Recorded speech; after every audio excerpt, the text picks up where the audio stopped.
There is still time to correct this most grievous misunderstanding, Mr. Carter.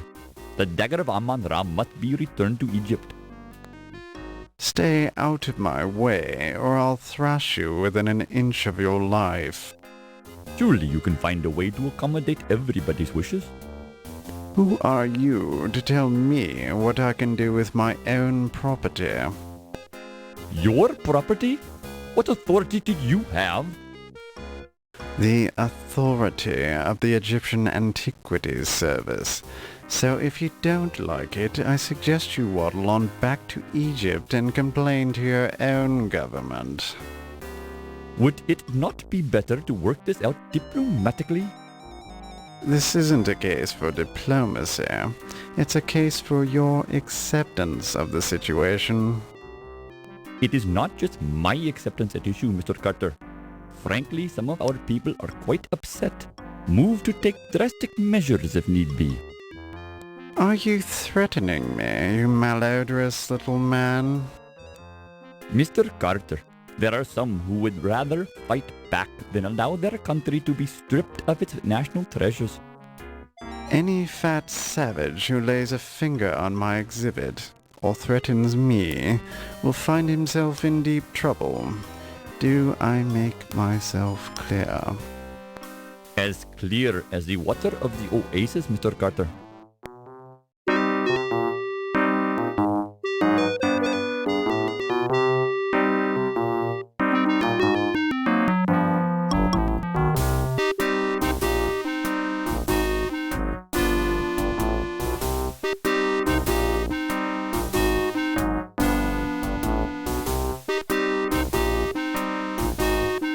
Be careful with that steamer trunk, young man. It's exceedingly valuable. It sure is heavy, Mr. Carrington. You got gold bars in here or something? The contents of my trunk are not your concern.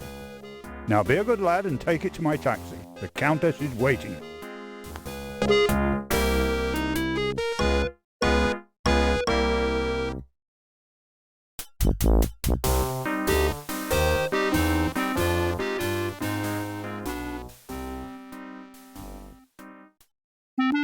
New Orleans, 1 week later. Are you sure you've got everything? Yes, Daddy. You've got Sam's address at the paper? Yes, Daddy. You've got the money I gave you? Yes, Daddy. Don't worry. Put some money in your shoe. New York's a big city, and there's a lot of crime there. Look, I'm going straight to the paper. What could possibly go wrong? Let me give you a little more money, just in case. Dad, I've got to go. Godspeed, Laura. Call me as soon as you get there. I'll be fine, Dad. I'm going to make you proud of me. I already am, honey.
Excuse me, dear, are you a secretary? Actually, I'm starting a new job as a reporter for the New York Daily Register News Tribune. My name's Laura Bowe. How nice. I'm Irmgard. Is this your first trip to the big city? Am I that obvious? How could you tell? By the way you keep glancing out the window, dear. I did the same thing the first time I came to New York. The tall buildings, the people rushing around, it was all so exciting. Then I stepped off the train and got mugged. How awful! It's the New York experience.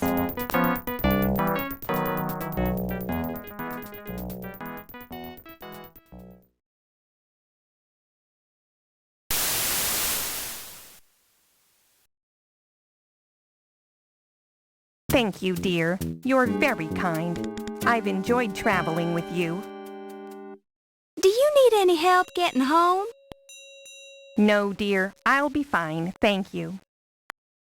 You're sure you'll be okay? Yes, thank you. Goodbye.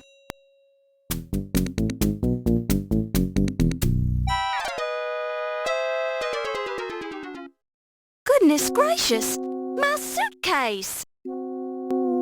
Can you spare a dime, miss? Certainly, sir. I'm always ready to help those who are less fortunate. Well, that's just peachy. Give me all your money then. Excuse me?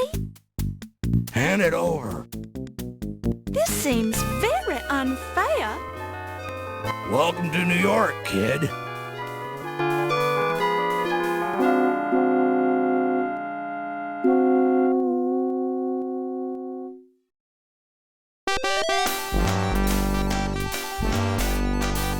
I'm not gonna let a little bad luck ruin my day. Hello, New York. Laura Bowe has arrived.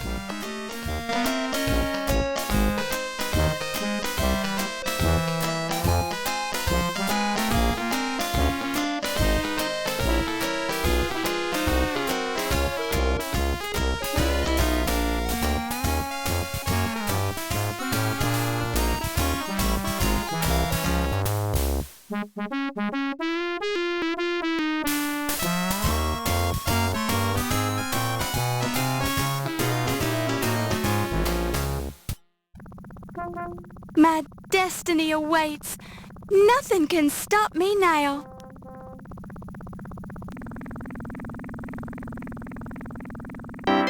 I really want to thank you for hiring me, Mr. Augustini. For hiring you? I don't even know who you are. I'm Laura Bowe.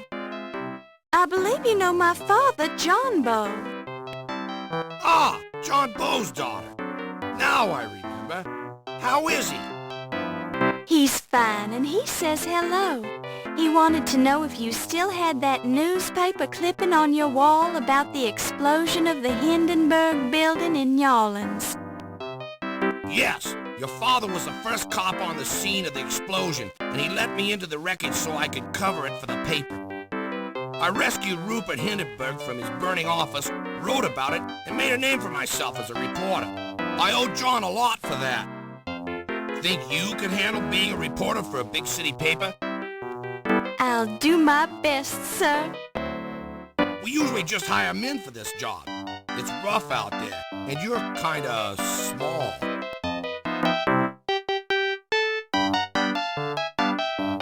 I can do it, Mr. Augustini.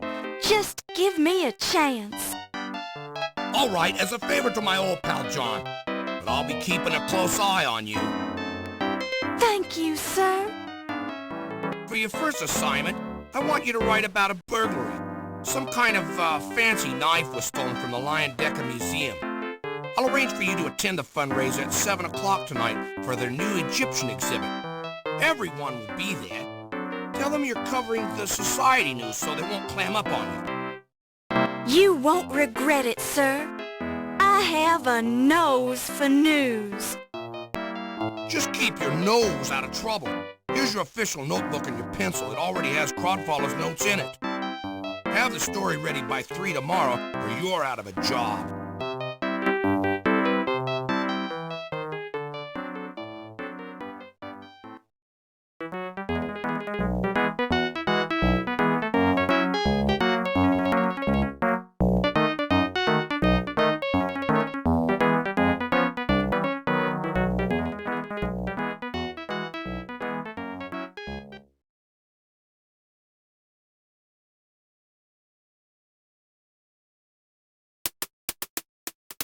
Laura Baines, right?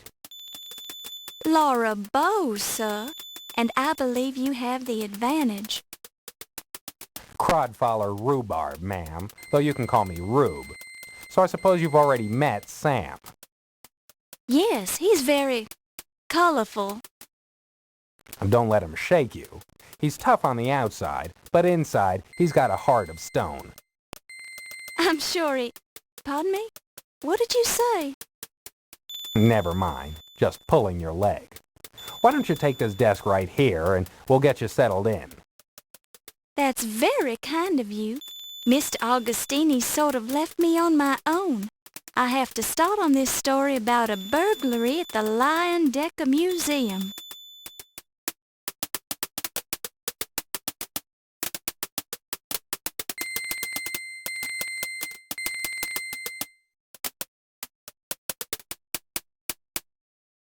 This is now your desk. It's very old and looks like it hasn't been cleaned thoroughly in years, but it's sturdy and serviceable. You peel up a corner of the blotter to reveal a small key. You pick it up and place it in your purse.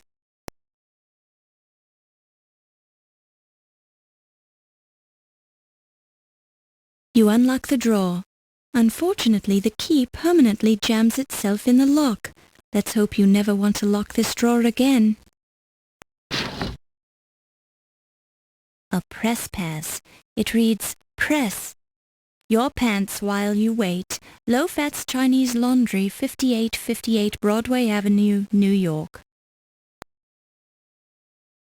You pick it up and place it in your purse.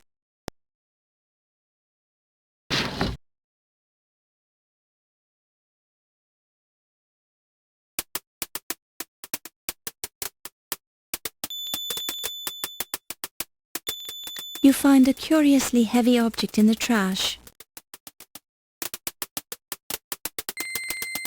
You pick it up and place it in your purse.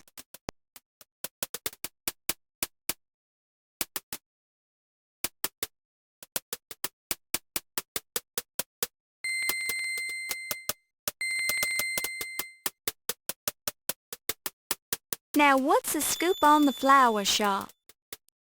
You mean the speakeasy? The flower shop's just a cover. Look for a fella there named Ziggy. He knows a lot and tends to talk too much.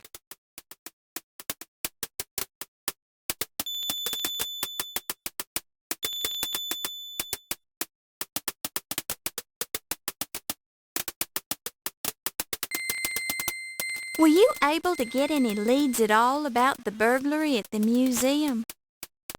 No, hadn't been working on the story very long. I went to see Detective O'Reilly down at the police station, but he was pretty tight-lipped.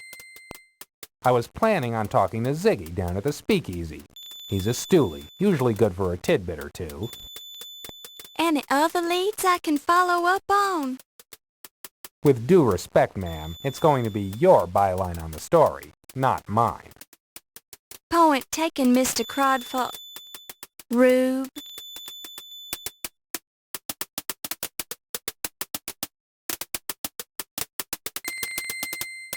One notice reads, when covering formal events such as embassy parties, please dress appropriately. We've had complaints about reporters who refuse to dress properly at social events.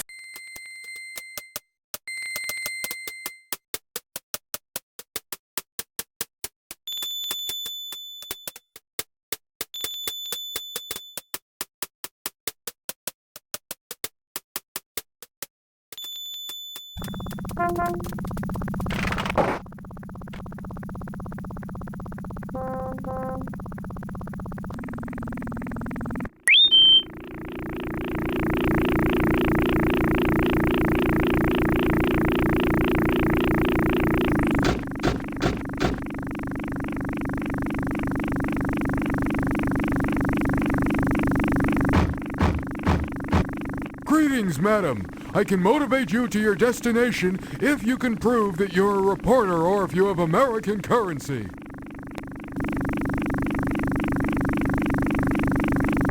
To what location would you like to be motivated, madam?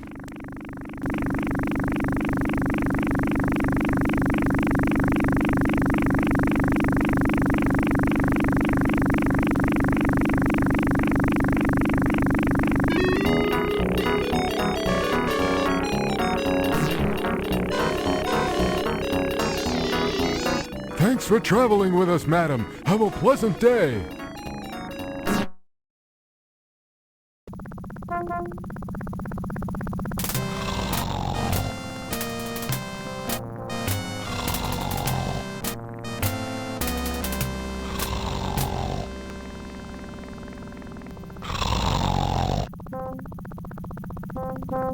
Excuse me, sir. Don't bother me, lady. I'm sleeping.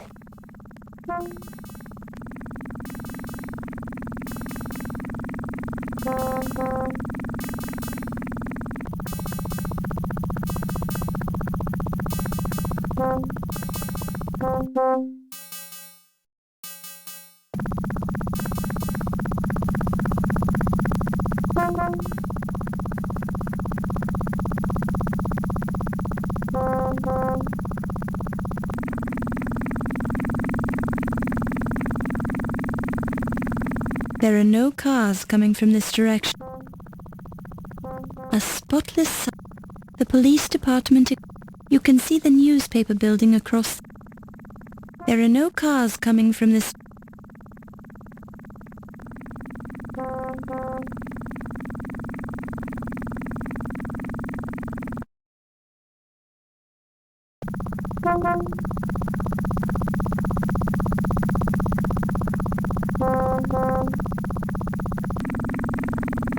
The corner of 75th Street and Madison Avenue, New York City, home of the world-famous New York Daily Register News Tribune building, among other things.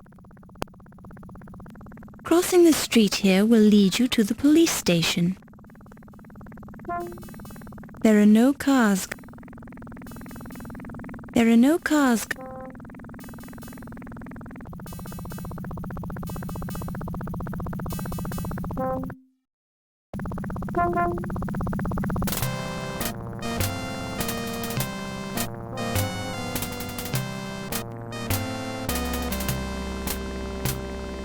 The paper is full of old news and a valuable coupon. A coupon for a free sandwich from Luigi. You pick it up and place it in your purse.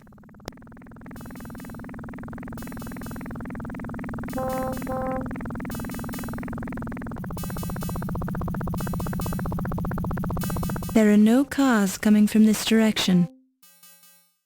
There are no cars coming from this direction.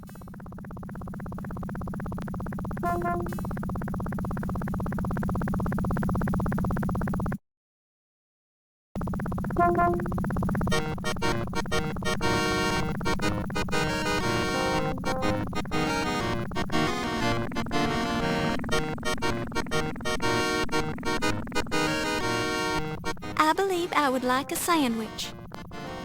Mamma mia, another coupon. I'm gonna go broke. What a crummy idea I had. That's the last time I advertised in a newspaper. Take your sandwich and get out of here before I change my mind.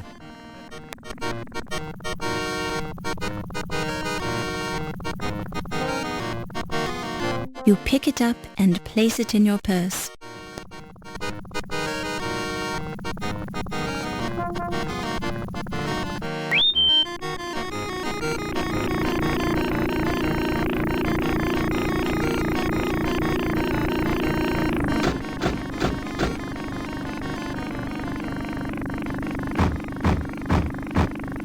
Greetings, madam. I can... To what location would you like to be motivated, madam?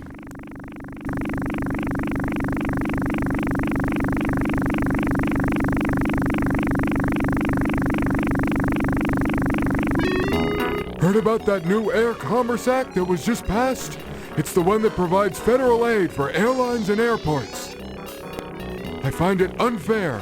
The government doesn't subsidize hard-working taxi chauffeurs. Thanks for traveling with us, madam. Have a pleasant day.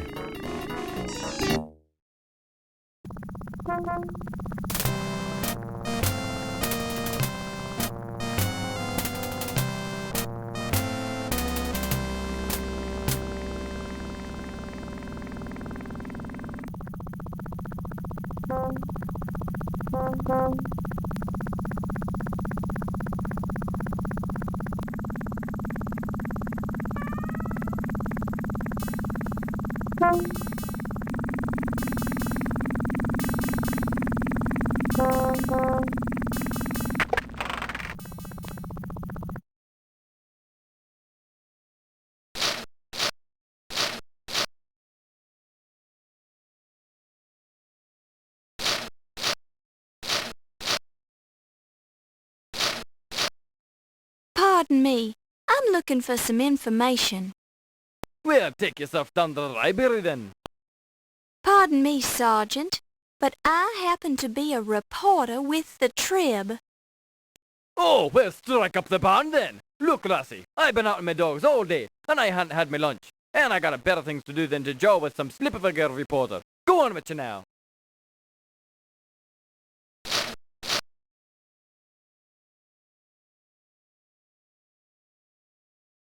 You look so hungry.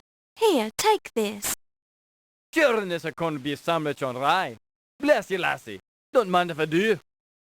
Sure, and it tastes fresh too. Mmm.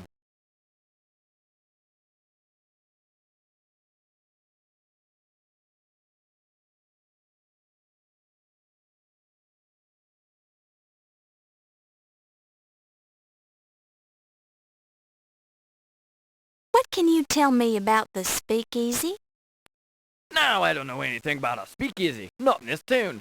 We run a clean city here.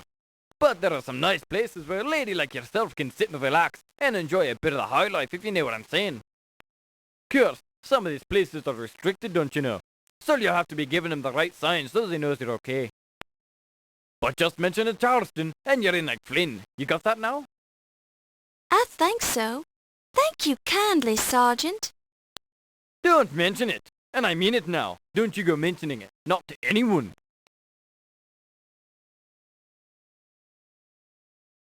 The door to a private office.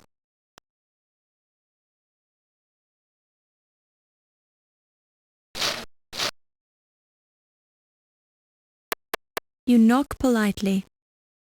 You hear the muffled response. Come in.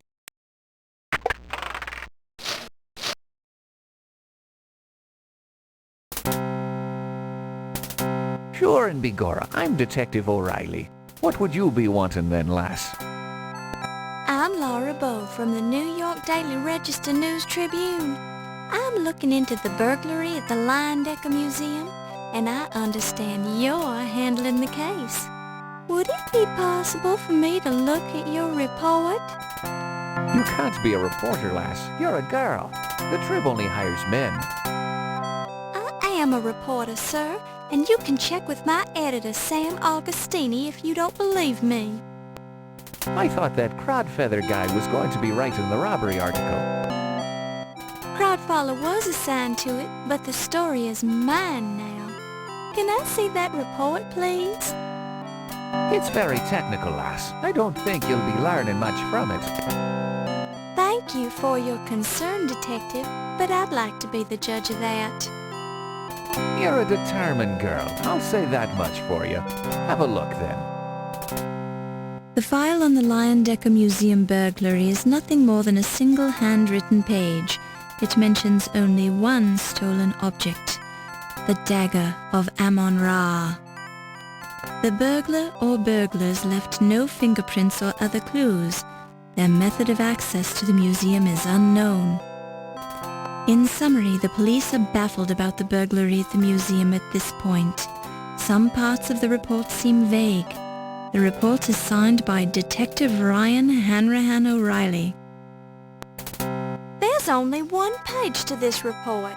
Where's the rest of it? That's all of it right now. It's rather vague, isn't it? Good police work takes time, and I'm a very busy man.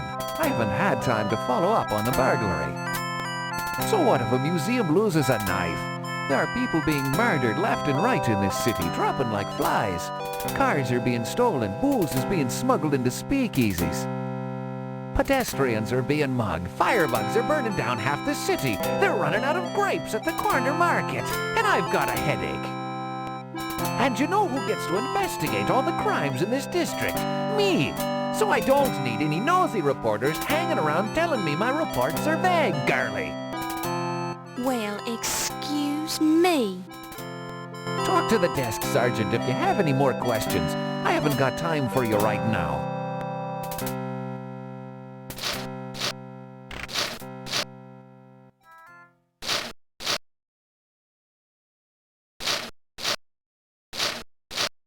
Please remember, as of June 15, 1924, all Indians are now full citizens of the USA. Please respect their rights and privileges. Thank you.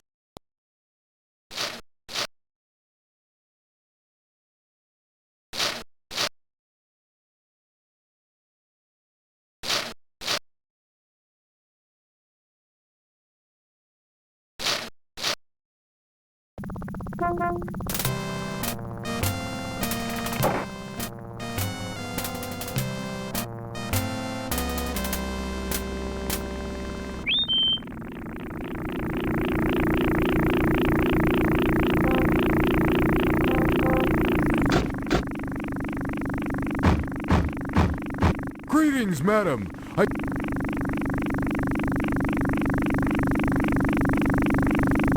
To what location would you like to be motivated, madam?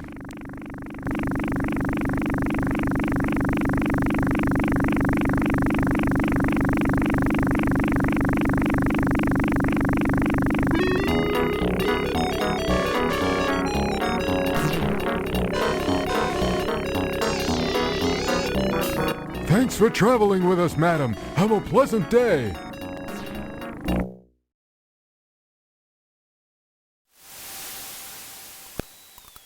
Hi.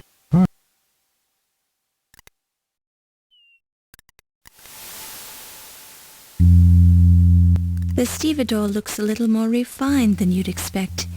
He's also rather attractive.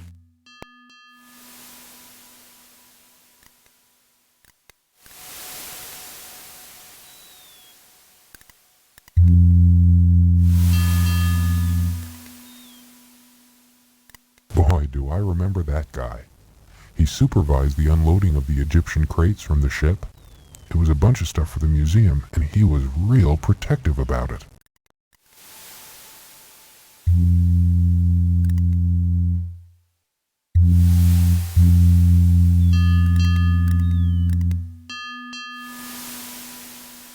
Mr. Carrington came in on the Andrea Doria. I remember because he had the heaviest steamer trunk I've ever lifted. And it smelled funny, too. Gave me a big tip. Then that rich lady picked him up in a taxi. He called her the Countess Waldorf Carlton.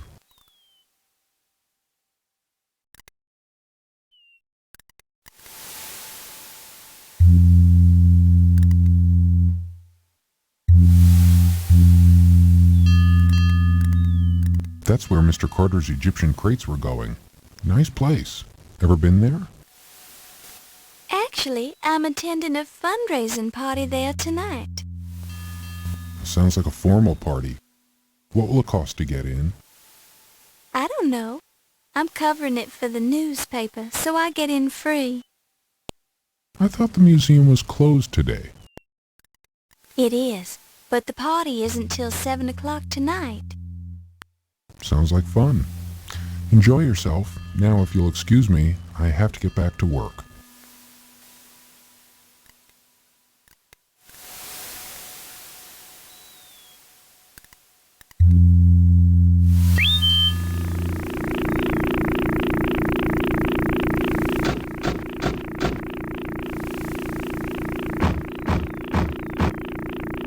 Greetings, madam.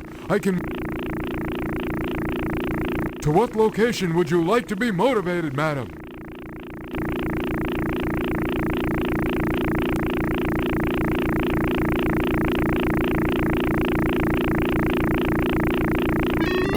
Have you read that new book by Carl Sandburg?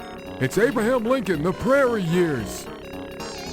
Actually, it's the first 2 volumes of a 6-volume biography, and I find it quite stimulating reading. Thanks for traveling with us, madam. Have a pleasant day.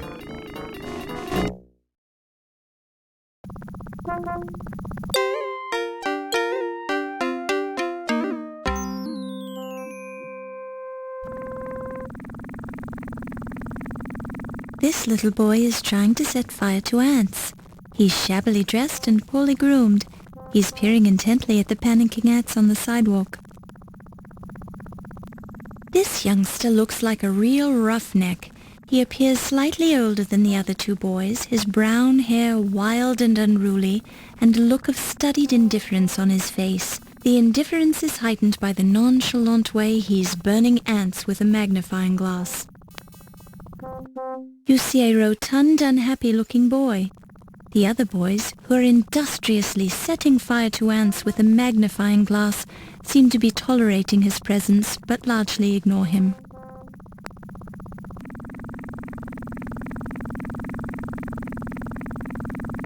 What's your name, little boy? None of your beeswax. You're quite the impertinent little boy, aren't you?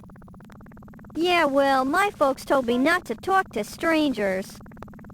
His name's Paul Untermeyer. Yeah, but we call him Stinky because his initials are P.U. So what's your name, little boy? Biff. My, what a nice name. It's a nice day, isn't it? I don't know. Well, there's not a cloud in the sky and the sun is shining. I guess. Makes the ants light quicker, that's for sure.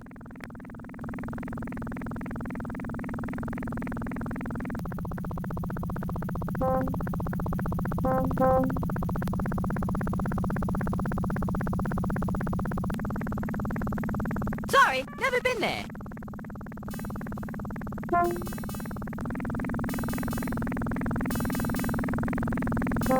This nifty baseball wouldn't be of any use to you, would it? I don't know. Let's see it.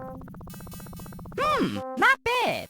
I'm not sure about this Bob Roos signature, but it's not a bad imitation. Stitching integrity is about 89%. Want to trade? That's just what I was thinking. I could use that magnifying glass you boys are using. Hey, Scram, we're using this glass. Have we got a deal? Okay, why not? Here you go. Hey, what a jip! Now how are we gonna moidalize these ants? Ease up, Stinky. We're almost out of ants anyway. Then we'll go to Old Man Meadow's place and bust up his windows. Yeah! Thanks, lady. Pleasure doing business, witches. Thank you, young man. You pick it up and place it in your purse.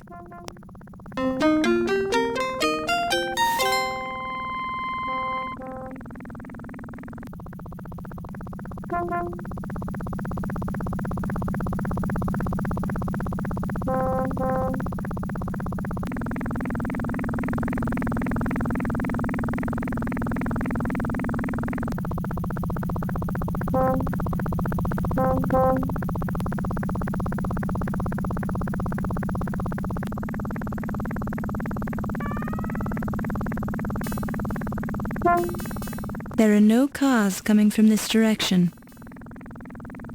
Crossing the street will lead you to a... Crossing the street... There are no cars...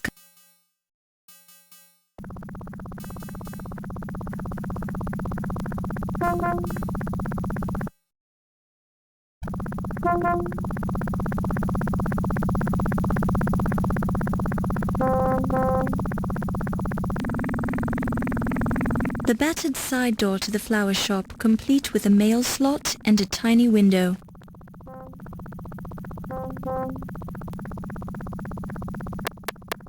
We're closed. No deliveries.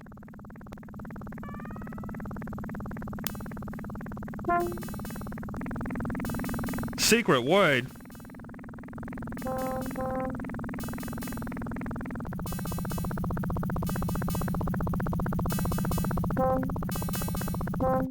The password is Charleston. Well, why didn't you say so? Come on in.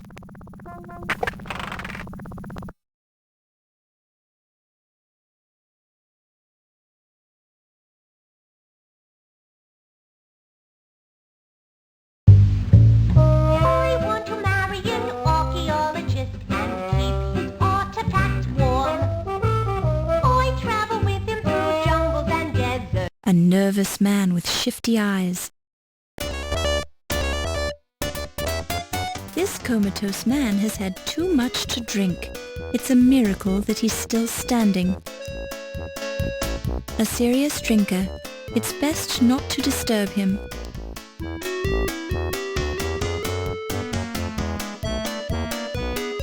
It's the bartender. You want a drink, miss? No, thank you, sir. I don't drink.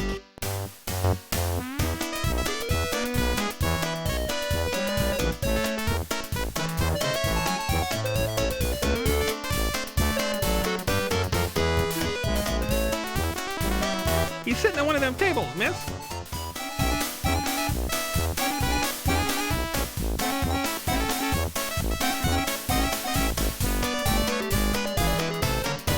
Are you Ziggy?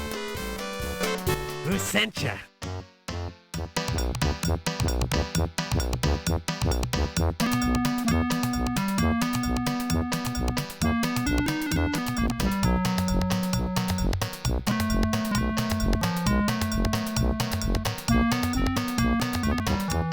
Godfather, he's an old pal of mine.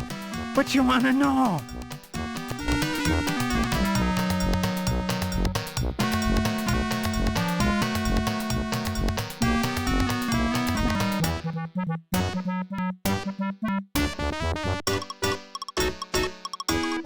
Do you know anything about Egyptology?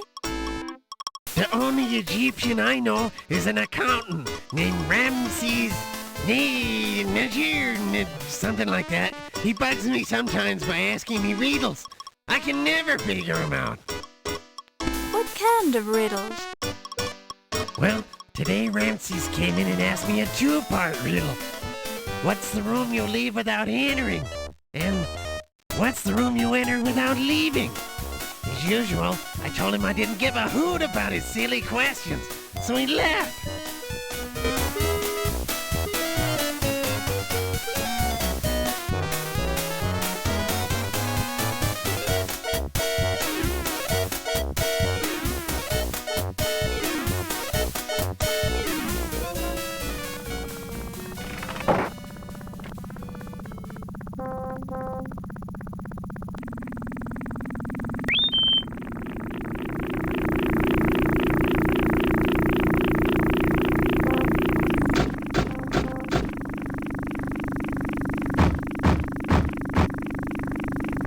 My goodness, has this taxi ever been cleaned? I cleaned it up 2 years ago. You got a problem with that?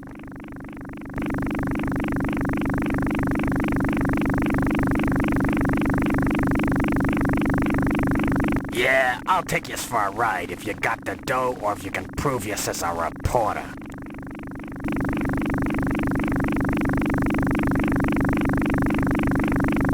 Okay, Toots, where can I take you?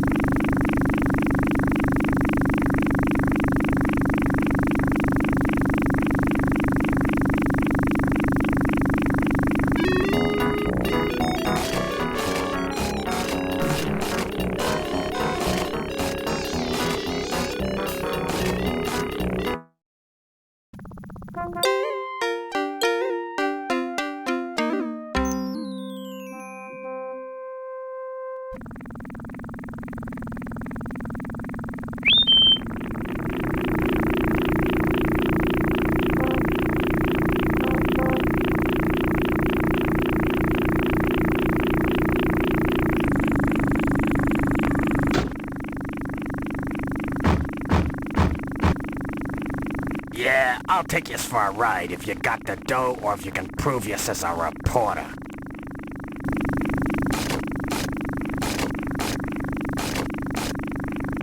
You pick it up and place it in your purse. Don't touch it.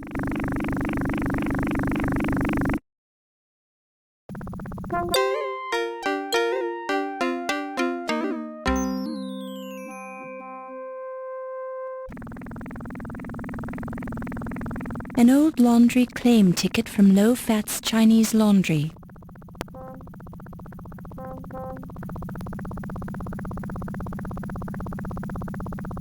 You'll get street dirt on your finger.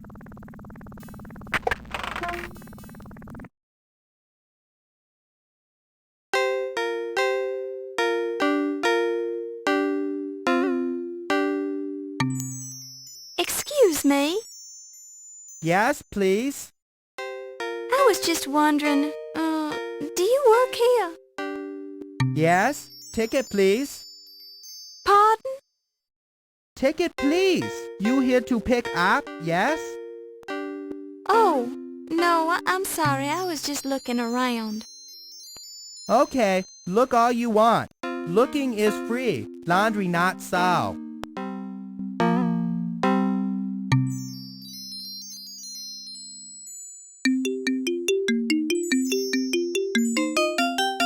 This claim ticket 2 years old today. You very lucky woman. Almost give this clothes away. It'll be ready Tuesday. Ha ha ha. Just kidding. Ancient Chinese joke. Actually, this isn't mine at all. I found this claim ticket just a little while ago. I'd feel badly if somebody would have come back for this. You worry for nothing. Nobody come in for 2-year-old laundry. Lady who owned this dress probably dead by now. You're a strange man, Mr. Fat, but I kinda like you.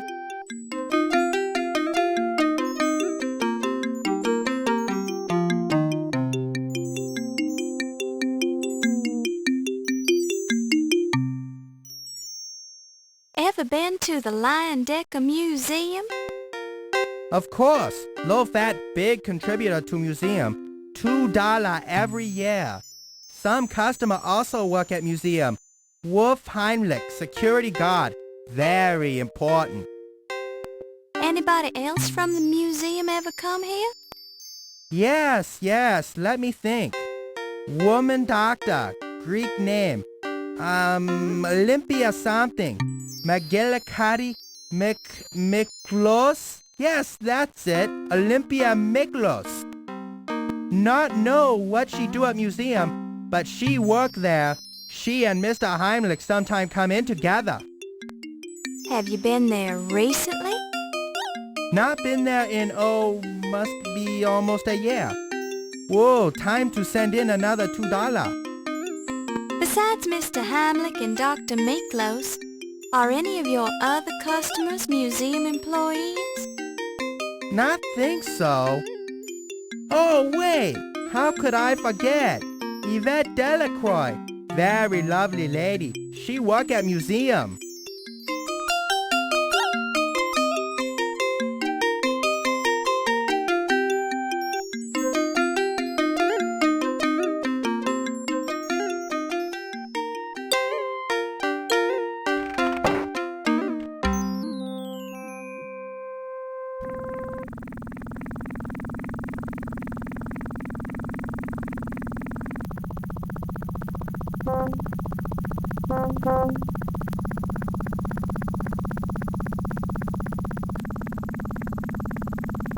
There are no cars coming from this direction. It's just another... Crossing the street. Crossing the street. Crossing the... There are no cars coming...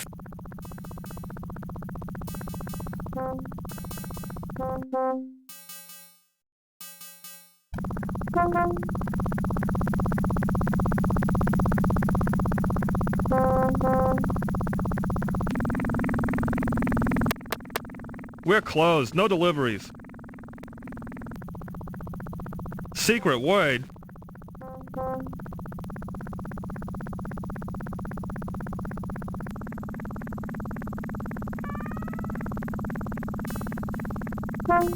The password is Charleston.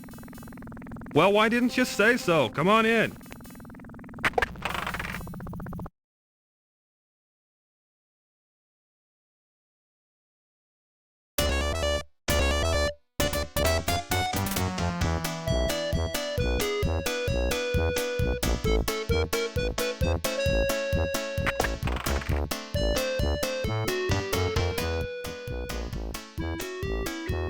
Hiya, dollface. Looking for a good time?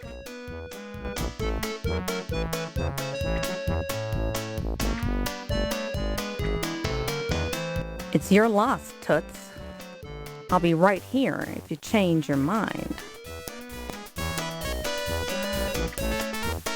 I have a cramp in my leg. Could you massage it for me, honey?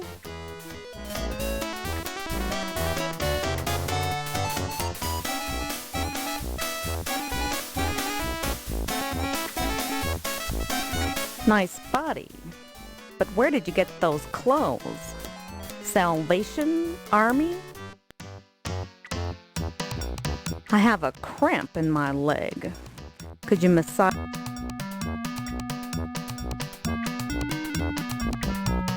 You straighten out your dress.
Your perky demeanor and thorough technique are making you a first-class detective.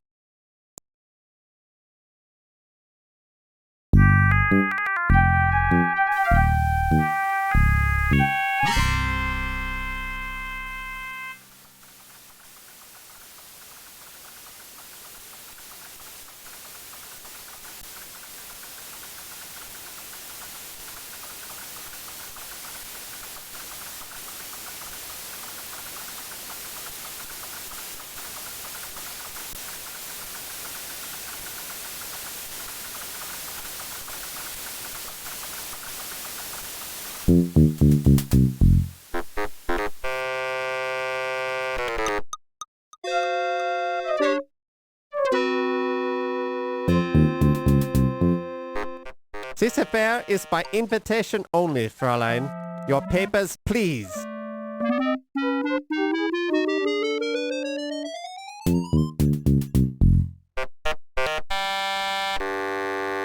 Danke, Fräulein. I'll return this pass when you are leaving. Enjoy yourself this evening.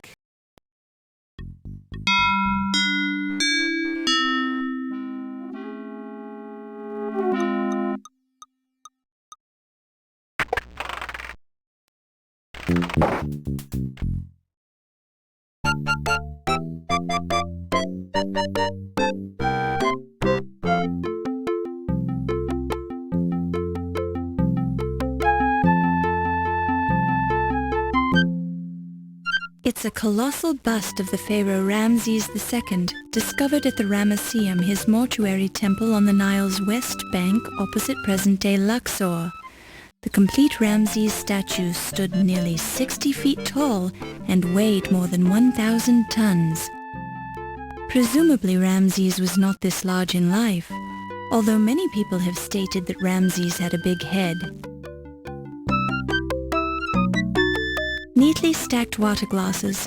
Some are full, some are empty. As a wise man once said, even empty water glasses have their uses. You pick it up and place it in your purse.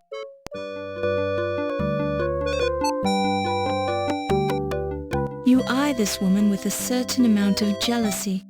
Her fashionably high cheekbones, impeccably styled hair, and sultry eyes make you feel mousy and naive by comparison.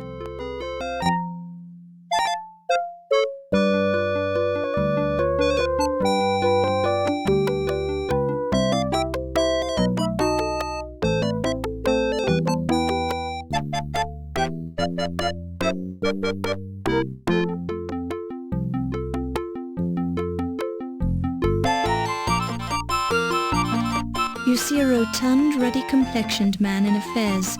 Despite his bulk, he moves with dignity and grace.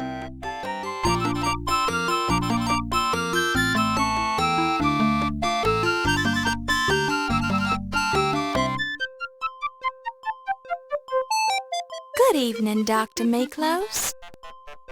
Oh, good evening, Miss Ball. You must be Dr. Ptah Sheptut Smith. Nice gold ankh you're wearing. This is quite a party, isn't it? I find it distasteful to celebrate thievery in the name of science. The artifacts in this museum's Egyptian collection do not belong here. They belong in Egypt. That's only your opinion. It is the truth. And the thieves who rob Egypt of its ancient treasures will find death waiting for them. Amon-Ra will have his revenge. I see. Well, nice weather we're having. How are you, Detective O'Reilly? Just fine, lassie. You're looking lovely this evening. Good evening. I'm Laura Bow. The snobbish high society partygoers just ignore you entirely. You're not a part of their accepted social circle and are therefore beneath their notice. Good evening. I'm Laura Bow. The snobbish high...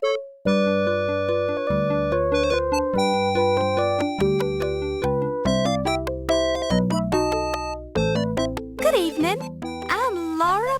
The snobbish...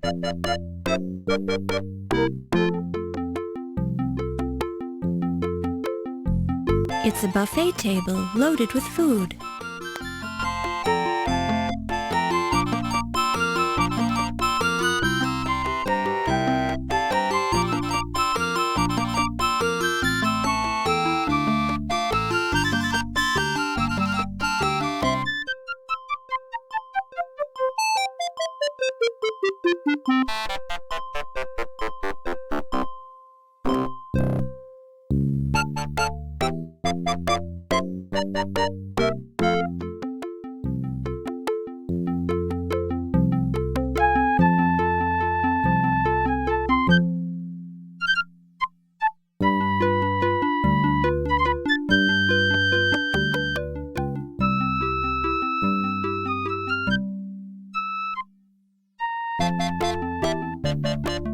There I was, standing on the hillside above the excavation in the Valley of the Kings, with the faithful Mahmud describing the dance of the seven veils to me in great detail, when a shout arose up from the workers below us. Sensing an important discovery at hand, since I have a sixth sense about these things, I scurried downhill to see that a step had been uncovered in the sand. It turned out to be the entrance to the temple of Amon-Ra. I took the trowel from the Bas Kafir and cleared the sand away from the rest of the steps myself, revealing the entrance to the temple. The seal of the necropolis was intact on the door seal, indicating that the temple had not been disturbed. I knew that fate had brought me to the discovery I had been seeking for so long. Tireless after my exertion in clearing the staircase, I used a sledgehammer to break through the sealed doorway. Within lay the greatest accomplishment of my considerable career. Hidden within the darkness, untouched for thousands of years in the isolated temple, lay the magnificent dagger of Amon Ra, the greatest discovery of modern archaeology. Good show. Magnifique. Very impressive, Dr. Carter. So, that's when you heisted it, right? No, I didn't heist it, you annoying little man. I took it out of the temple and showed it to the workers, who immediately fell upon their faces, all 350 of them, to show respect for my accomplishment. That's hard to believe, Dr. Carter. Egyptian workers have proudly worked the archaeological digs for many years. I would not think they'd exaggerate their respect for you to such an extent. But then you weren't there, were you, Mr. Nagier? Well, no, that's true. And when was the last time you were in Egypt, Mr. Nagier? You seem to have lost some of your accent. Well, it has been several years. I thought as much. Your discovery really was quite a remarkable achievement, Dr. Carter. Was remarkable, Dr. Carrington? You mean, it is a remarkable achievement. There has never been anything like it before. Quite so. Correction noted, Doctor. If you will all be excusing me, I see a man I need to speak to. Certainly, Miss Delacroix. Certainly.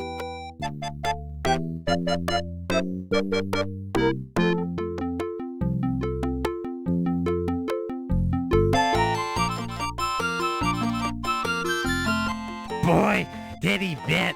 She's some dish, ain't she? Yes, those French women really have something. I don't think my wife would ever have done it in a mummy case. In my vast experience of women from different lands, I tend to agree with you, Mr. Nagier.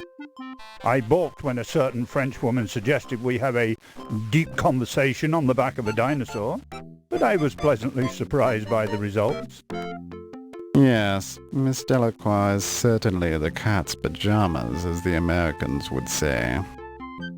Yeah, we does come up with some good sayings, don't we? Quite. Good Lord, I hadn't realized a woman was present. Please excuse us, Miss Bow.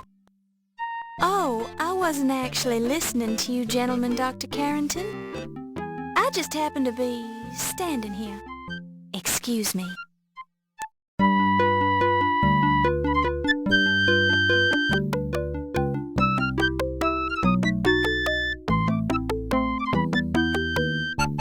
Good evening, sir. My name is Laura Bow. I am Ramses Nagier, Miss Bow. Pleased to make your acquaintance.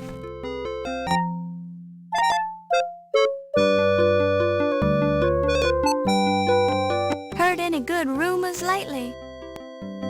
Maybe, or maybe not. What's it worth to you? Well, I don't have any money right now. Then I ain't got no rumors for you, Toots. Hi, I'm Laura Bow, and I'm covering this event for the Tribune Society news column. Good evening, Miss Bow. I'm the Countess Lavinia Waldorf Carleton. Please be sure to spell my name right in your story.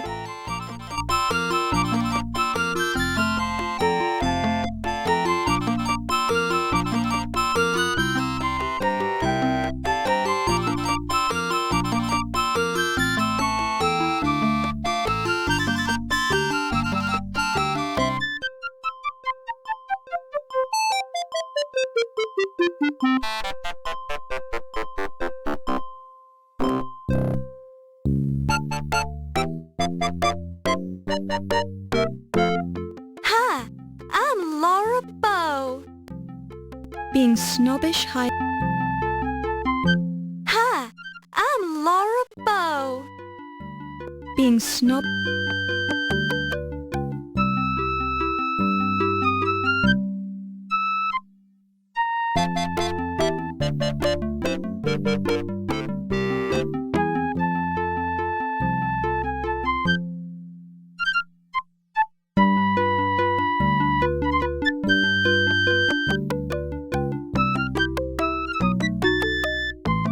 I don't have time for idle chat, lass. Bonjour, Miss Bow. Dr. Carrington told me you were covering this party for the newspaper. I'm Yvette Delacroix. That's right, Miss Delacroix. I'm writing the social news column. Ah, the social news. I was thinking you were here about the burglary. The burglary? Of course not. The newspaper would never assign a female cub reporter like myself to such an important story.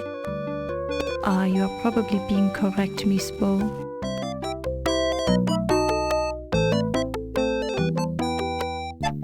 Brian, I'm having the hardest of times keeping my hands off you.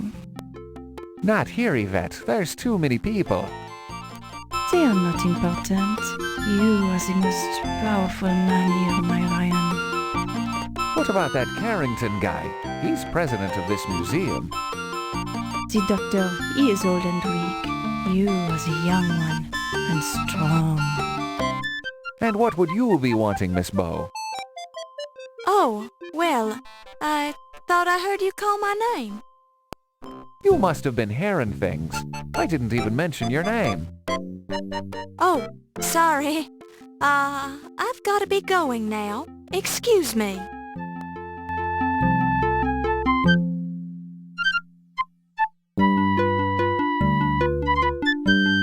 Good evening.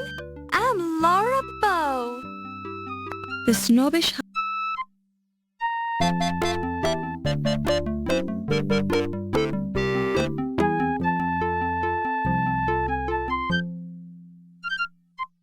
And what were you doing when that fancy dagger was being stolen then? Let me see. I was sleeping in my hotel room. You don't sound too sure about that.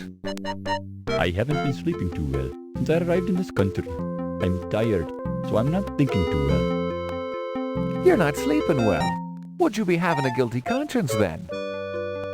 I do not understand your meaning, Mr. O'Reilly. Perhaps it is the English. It is such a curious language, not as clear as the Egyptian. Well, you say the dagger is what brought you to this country. If I were in your position, I'd be tempted to steal it. Steal what has already been stolen? The dagger of Amon Ra belongs to the Egyptian people, Mr. O'Reilly, not to Dr. Carter, not to this museum, and not to this country. I'd be watching what you're saying, Dr. Smith. You're digging your hole deeper with every word. Amon Ra will seek his own vengeance on those who have removed his dagger from Egypt. Amon Ra does not require my help. You say you were sleeping when it was stolen. Were you alone? That, sir, is none of your business. Oh, that's where you're wrong, Dr. Smith. It is my business as long as you're a suspect in the burglary. A suspect? Do you Americans have no shame? I'm here to gain the return of the dagger by legal means. Ask Dr. Carrington. I have talked to Dr. Carrington, and I know he told you no dice. The matter is not settled until the last camel drinks from the water of the oasis. What's that? Some kind of Egyptian double talk? Excuse me, sir, but I see a turkey leg on the buffet table that requires my attention.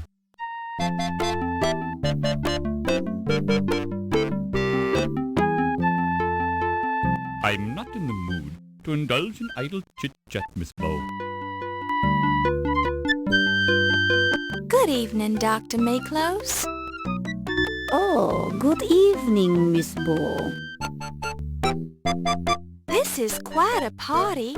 Does the museum always have a big fundraiser when they open a new exhibit, Dr. Carter?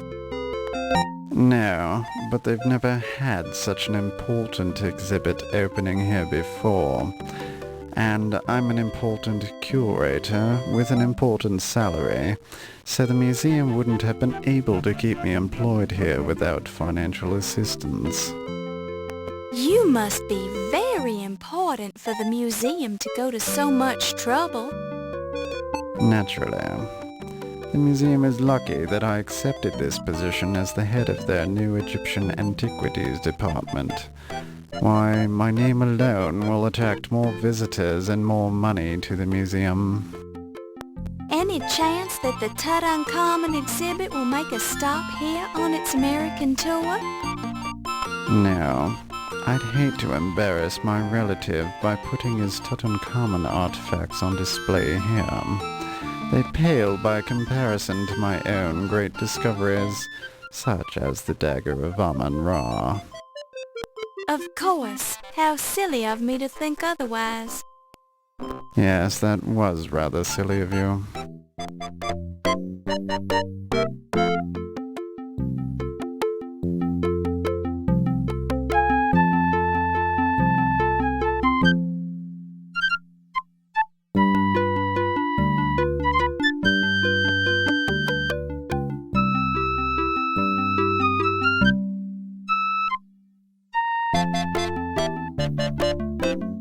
You see a rotund, ruddy-complexioned man in a fez. Despite his bulk, he moves with dignity and grace.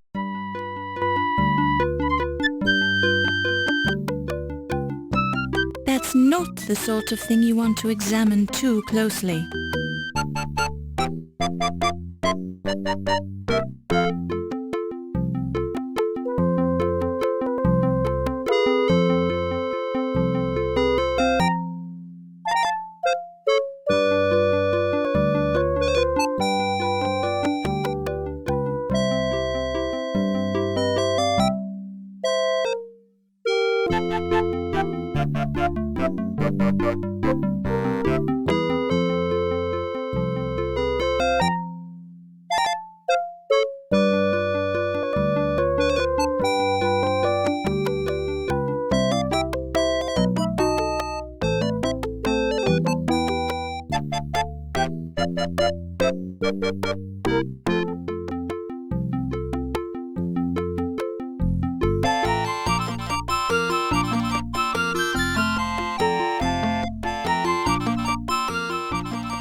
If you want to know my theory about it, I think it was stolen by an Egyptian. No offense to your people, Mr. Nagier, but I think there is a secret sect of Egyptian sun worshippers who have sent an envoy here to steal the dagger. Countess, I hardly think that's likely. Secret sects like you're describing haven't existed in hundreds of years. Oh, really? And what makes you such an authority on secret sects, Mr. Nagier? Well, I am only expressing my opinion, madam. I'm certainly not an expert on the subject. Quite so. I think my theory is as good as anyone's, darling, and I heard it from a reliable source. Oh? Who was that? Never mind. Let's just say my source has never been wrong before. There's always a first time for everything, Countess. I still find your theory far-fetched. Since you seem to be listening, Miss Bow, what do you think of my theory? What? Oh, I definitely think it's worth considering, Countess. There, you see, Mr. Nagier, the press takes me seriously. Of course, it is kind of far-fetched. Huh! Well, I never! Excuse me. Oh, did I say something wrong? I'm sorry.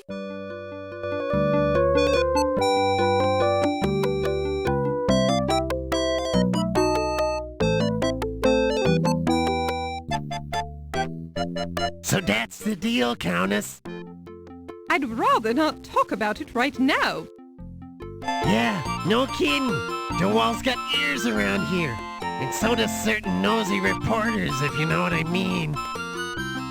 Yes, Now, if you'll excuse me, I simply must speak to Dr. Carrington. Sure thing, Toots.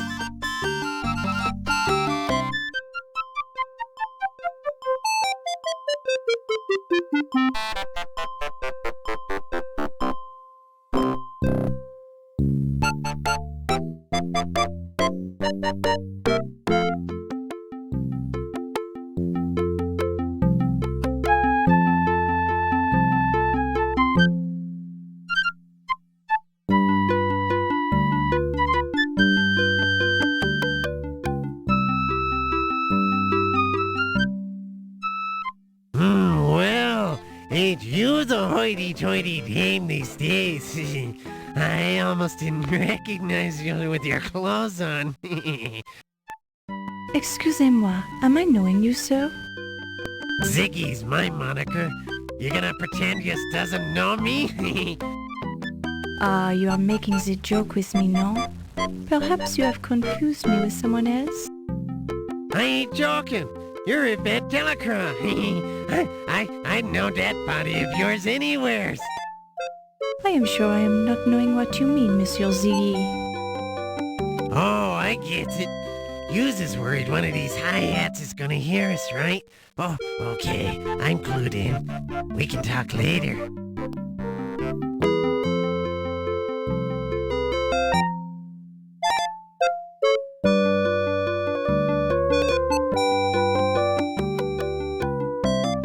Are you enjoying the culinary delights this evening, Miss Delacroix?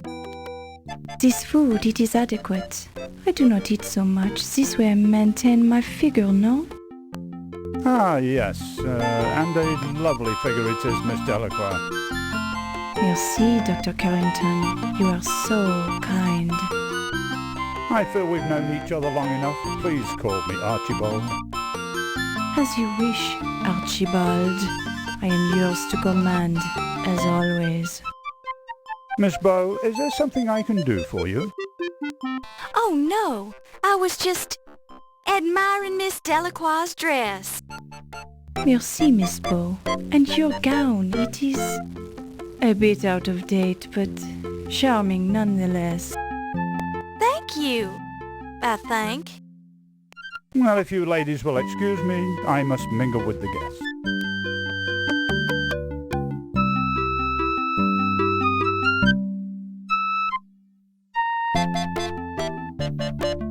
Well, well, look what the leprechaun's dragged in. Hey, now watch what yous calls me, O'Reilly. I don't know what that leprechaun thing is, but I don't like the sound of it. I'm sure you've been called worse things, smart guy. Only by low-class type poisons, O'Reilly. By the way, ain't you afraid of being seen with me? Cops talk to stoolies all the time, and I was wondering what you're doing here. I'm a big patron of the arts. That's the kind of high-class guy I am. You don't even know what the word patron means. I does too. Okay, what does patron mean? Hey, ain't that the countess I see over there? I needs to talk to her.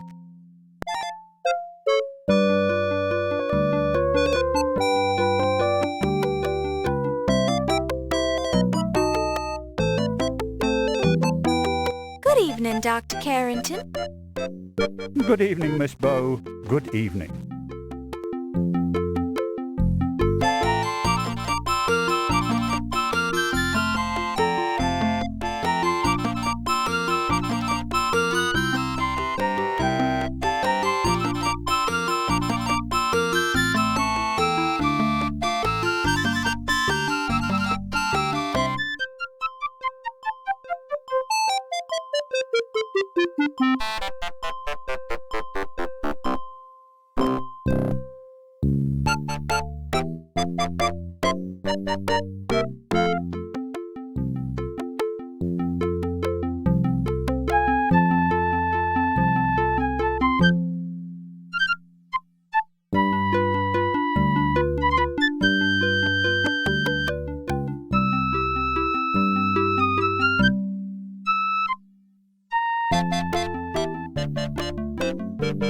One thing I am admiring about the Egyptian man is the way he is treating his woman with this strong hand.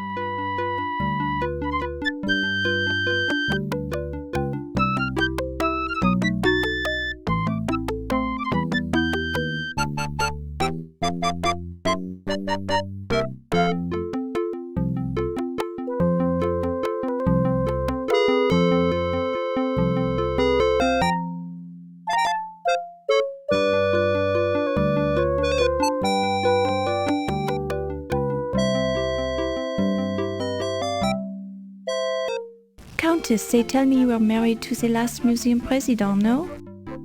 Yes, darling, that's correct. Sterling Waldorf Carlton was such a charming man, and so wealthy. My heart is just an empty void without him. Yes, Sterling was such a nice man. It's too bad that he's worm food now. Ew! I prefer to think that Sterling is still with me in spirit. Oh, I'm sure his body is crawling with maggots by now. But if his spirit is with you, let me know because I'd love to see it. It is hard to lose a loved one, no? I understand you were only married this short time, Countess. Yes, I had only 2 short but charming months of married life with Sterling before he died. And how long had you known this man before you were married?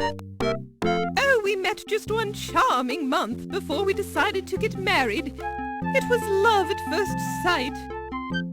Where did you meet him? Oh, I had only been in this country a few weeks when I met Sterling on an offshore casino ship. It's quite legal to drink and gamble there, you know, and all the right people attend. Sterling was so charming, he just swept me off my feet. This Sterling, he must have had the large broom. It's just a manner of speech, my dear.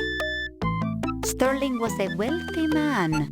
You must have inherited a nice fortune, Countess. The money doesn't matter, darling. Actually, there's an annoying problem with the estate right now. It seems Sterling was changing his will when he died, to give me more money, perhaps. Anyway, I'm sure my attorney will take care of the problem. Too bad you can't dig him up to finish his new will. Yes, quite.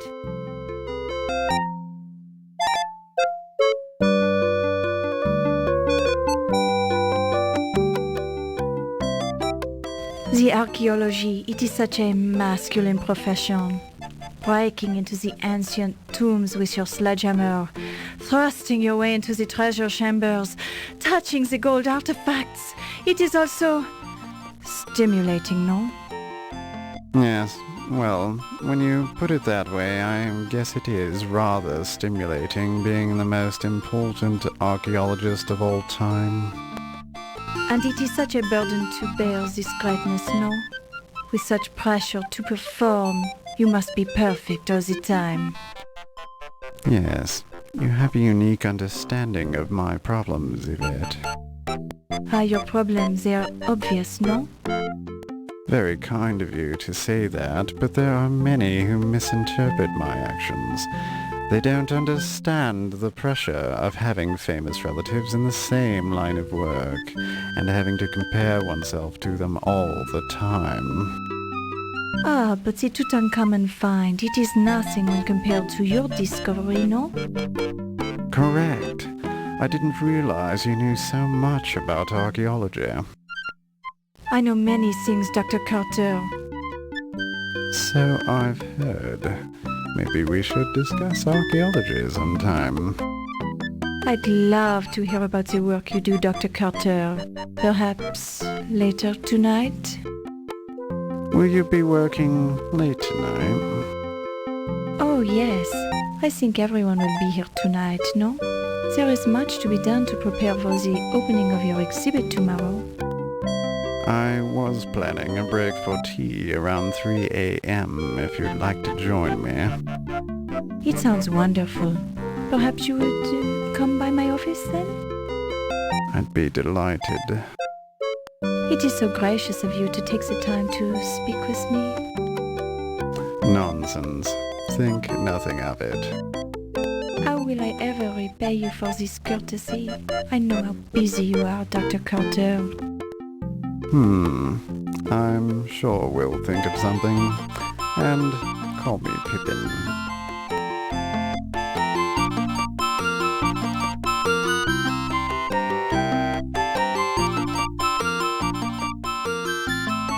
I told you to stop bothering me, you camel driver. Dr. Carter, I will stop bothering you when the dagger is safely back in Cairo. I don't know if you've noticed, but the bloody dagger has been stolen from the bloody museum, you great twit. I see no reason to exchange epithets with you, Dr. Carter. I am aware of the burglary. I am also aware that no evidence was left behind, and the dagger case was not harmed. In fact, I think you removed the dagger from the exhibit. Me? Me? And what bloody reason would I have to steal my own bloody dagger from my own bloody exhibit? The dagger is not yours, Doctor. It belongs to the Egyptian people. As to why you stole it, I do not pretend to understand your twisted American thinking. Perhaps you wanted to keep the dagger for yourself, in your own private collection. Perhaps I should ask why you're shifting the blame onto me, you insignificant peasant. It would be very clever of you to steal the dagger, then stay about to start rumors about someone else stealing it. Only an archaeological thief would make such an accusation, Doctor. Now I'm sure that you stole it for yourself. I did not. Yes, you did. Did not. Did. Did not. Did. Gentlemen, please. Who asked you? Mind your own business, you nosy reporter. But I have more important things to do. Our discussion is far from over, Dr. Carter. That's what you think, you malodorous buffoon.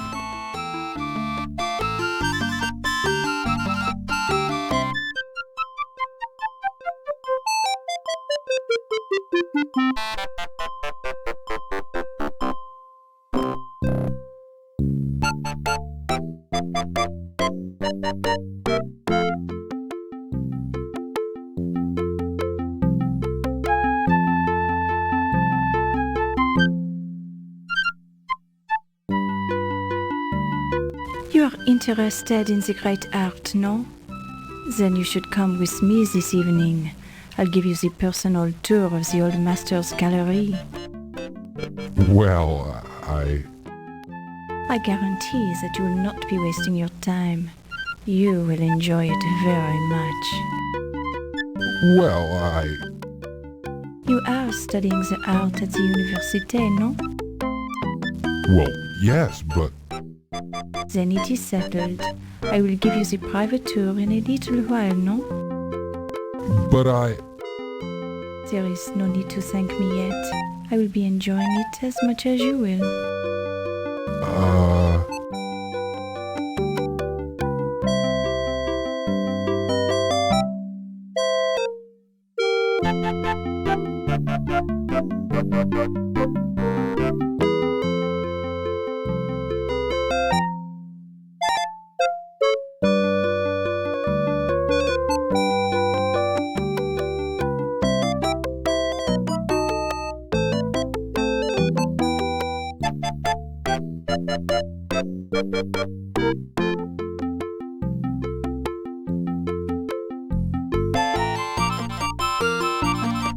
It's the doorway to the gift shop.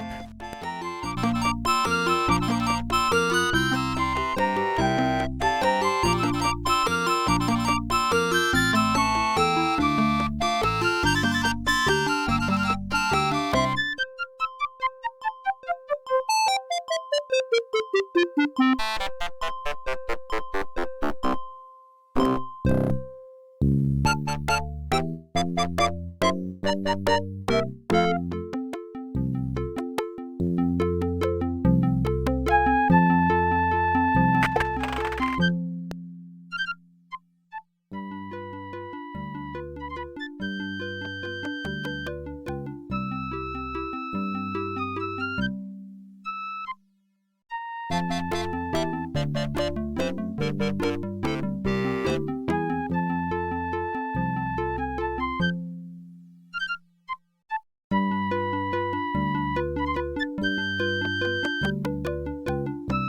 looks just like the Dagger of Amon Ra.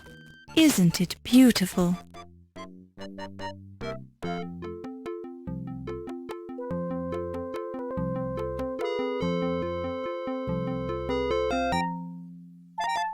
The dagger shows Pittsburgh's high degree of craftsmanship.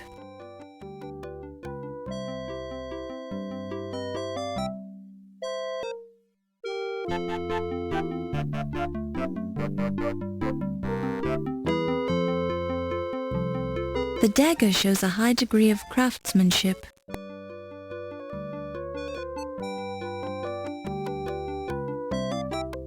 The dagger shows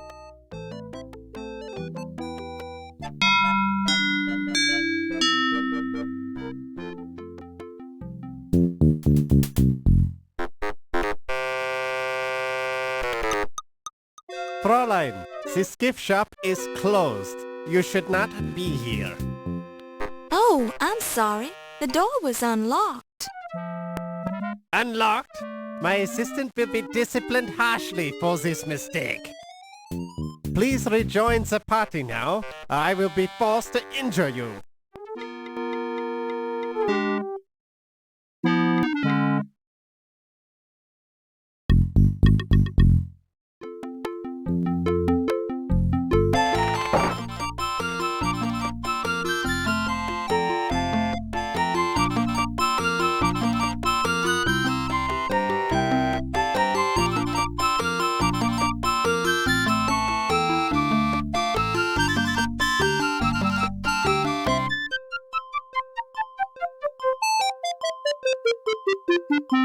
Miss Bow? Oh, Mr. Dorian? That's right. We met at the docks. Oh dear, your shoes. They aren't exactly formal. Oh, well, I can explain that, but not right now. I see. Well, what brings you here? You. Oh, me? You told me you'd be here tonight, and, well, I thought we should talk. Oh, about what? Could we step outside for a minute? The moonlight is very nice tonight. Well, all right. I think I'd enjoy that.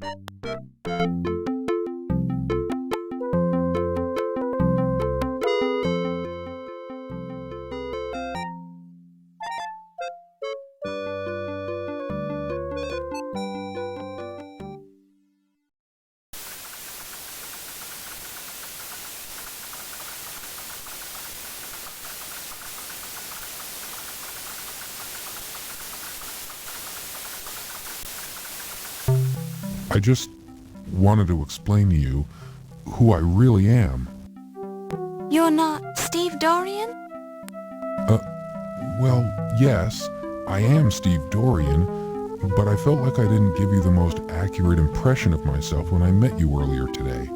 But, gee willikers, I'm just not used to meeting attractive young ladies on the docks. I wasn't down there looking for a man. I'm a professional journalist working on a story. Oh, well, yes, of course you are. I didn't mean to imply anything. In fact, I was very impressed with your professionalism and with your smile. I just didn't want you to think I'm a common stevedore. Well, I'll admit I was wondering what a stevedore was doing at this ritzy museum fundraiser. My stevedore job pays the bills, but I'm aiming for a career as an artist. However, I'm really here because I'd hate myself for the rest of my life if I didn't try to see you again. Maybe I'm a fool, maybe you think we're too different, but I had to try. Well, I'm very flattered. Are you always this nervous? I'm not very good with women. I've spent all my time working ever since I was 10 years old, when my father died. I've I've never had a chance to date very much. Lately, I've spent my free time going to school. I'm starting to think we're more alike than I first thought. My mother died when I was very young, so I was raised by my father. What kind of an artist are you? I'm a painter, and I do a little sculpting. How interesting. But I think that an artist would know enough not to wear work boots with his tuxedo at a formal party. Oh, I said I'd explain that, didn't I? I was hoping nobody would notice. I had to blow 2 weeks' pay to rent this tux, but I didn't have enough left over to rent the fancy shoes. It's just that I had to see you again. You spent all your money just to see me? My goodness, I don't know what to say. Say you'll have dinner with me some evening. I may seem a little odd, but I promise that I'm harmless. I'd be honored to spend an evening with you and show you the sights around town. Well, I don't usually, but you've gone to a lot of trouble to find me. I think I can trust you. Really? You'll do it? Oh, thank you. You won't regret it. I'll make it a memorable evening. I'll paint for you. I'll dance for you. I'll sing for you. Anything you want. Well, there's no need to get carried away. Let's see how dinner goes first. Of course. You're absolutely right. I don't seem too anxious, do I? Maybe just a bit, but that's okay. Okay. I'll take a deep breath and calm down. I'll be fine. I'll do whatever you want. I think this is the beginning of something important, Steve. I like you already.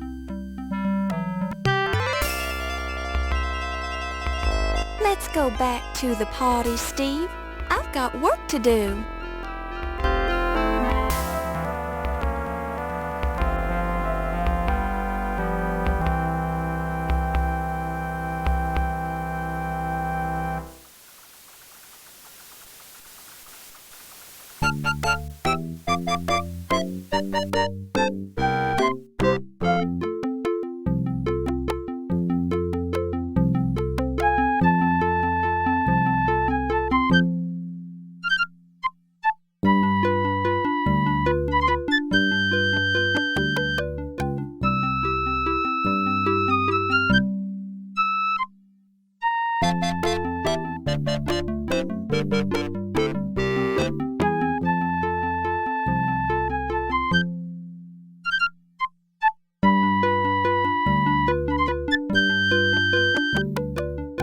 It's an alcove occupied by a very impressive urn that contains the ashes of the deceased architect of the Leyendecker Museum, Arvin Slatherlord Loudermilk III.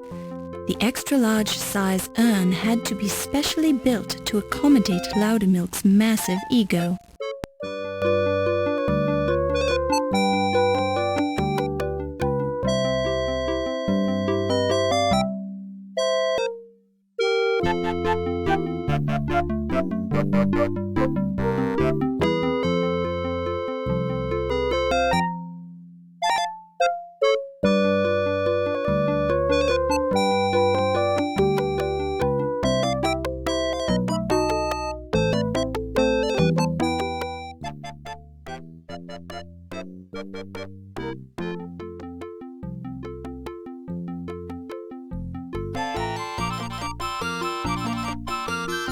This is a mastodon, one of the early mammals. Technically, the mastodon is not a dinosaur at all, but since they date back to prehistory, they're included in the exhibit. This particular example of the order Proboscidea is the Mammoth americanus, or North American mastodon. The chief feature which distinguishes this shaggy beast from the elephant and the woolly mammoth are its molar teeth. The museum staff have labeled this a Struthiomimus, literally ostrich mimic. It's you, Laura Bow. This is an Eriops skull. Such a large capacity mandible and teensy capacity cranium.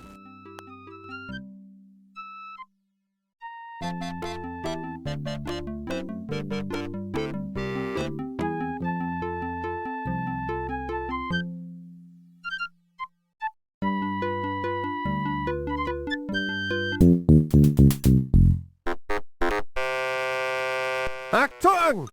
Terrorists are not allowed in this room at this time. You are disturbing the paintings. Raus! You leave now! Mach schnell!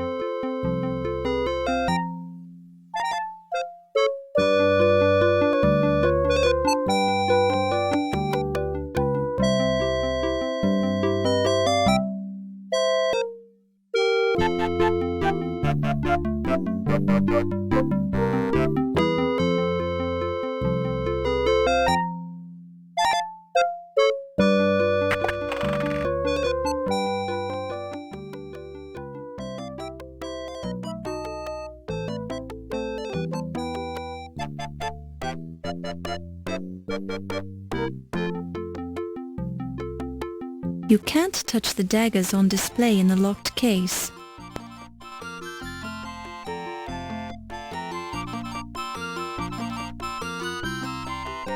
Laura, you'd never steal.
The archway that leads to the rest of the museum.